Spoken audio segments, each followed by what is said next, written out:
Waiting upon the Lord is a posture suitable both for earth and heaven.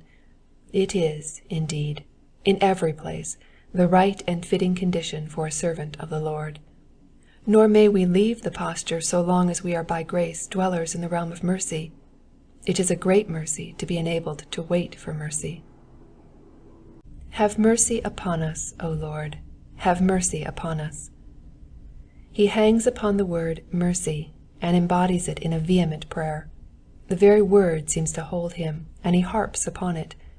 It is well for us to pray about everything, and to turn everything into prayer, and especially when we are reminded of a great necessity, we should catch at it as a keyhole and pitch our tune to it.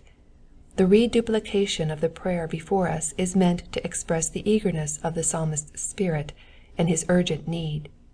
What he needs speedily, he begs for importunately. Note that he has left the first person singular for the plural. All the saints need mercy. They seek it. They shall all have it. Therefore we pray, have mercy upon us. A slave when corrected looks to his master's hand that the punishment may cease. And even so we look to the Lord for mercy, and entreat for it with all our hearts. Our contemptuous opponents will have no mercy upon us. Let us not ask it at their hands, but turn to the God of mercy, and seek his aid alone. For we are exceedingly filled with contempt. And this is an acid which eats into the soul. Observe the emphatic words. Contempt is bitterness, wormwood mingled with gall. He that feels it may well cry for mercy to his God. Filled with contempt, as if the bitter wine had been poured in till it was up to the brim. This had become the chief thought of their minds, the peculiar sorrow of their hearts. Excluding all other feelings, a sense of scorn monopolized the soul and made it unutterably wretched. Another word is added adverbially, exceedingly filled.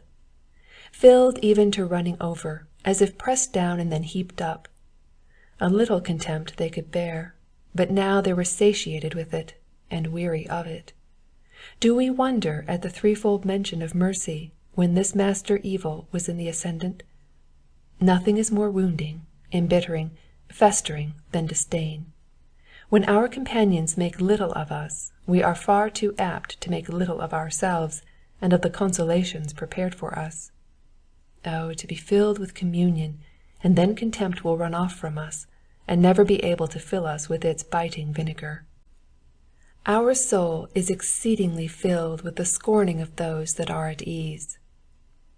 Knowing no troubles of their own, the easy ones grow cruel and deride the people of the Lord. Having the godly already in secret contempt, they show it by openly scorning him. Note those who do this. They are not the poor, the humble, the troubled, but those who have a merry life of it, and are self-content. They are in easy circumstances. They are easy in heart through a deadened conscience, and so they easily come to mock at holiness. They are easy from needing nothing, and from having no severe toil exacted from them. They are easy as to any anxiety to improve, for their conceit of themselves is boundless. Such men take things easily, and therefore they scorn the holy carefulness of those who watch the hand of the Lord. They say, Who is the Lord that we should obey his voice? And then they turn round with a contemptuous look and sneer at those who fear the Lord. Woe unto them that are at ease in Zion. Their contempt of the godly shall hasten and increase their misery. The injurious effect of freedom from affliction is singularly evident here. Place a man perfectly at ease, and he derides the suffering godly, and becomes himself proud in heart and conduct. And with contempt of the proud. The proud think so much of themselves that they must needs think all the less of those who are better than themselves. Pride is both contemptible and contemptuous.